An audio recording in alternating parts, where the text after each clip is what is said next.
ของแบบนี้รุ่นว่ารุ่นว่าเป็นงานเป็นรุ่นคือว่าภาพติดหนังดีแล้วเรารู้ว่าทำอาหารแล้วแต่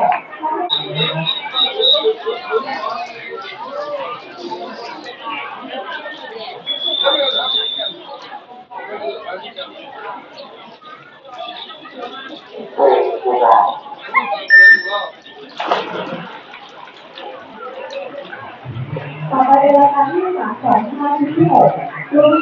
รุ่น8เป็นรุ่นรุ่น2นะคะการเสริมแต่งรุ่นรุ่น3จะประทานเฉลิมพระเกียรติ8พรรษารุ่น4นิพนธ์ทีการกีฬาแห่งชาติอังกฤษรุ่น5พงศกรได้นำเสนอบทรุ่น6ชนายุทธนารีรักษ์รุ่น7พระราชศักดิ์ขอนแก่นรุ่นและรุ่นที่8กิตติพงษ์บ้านบุญสุรินทร์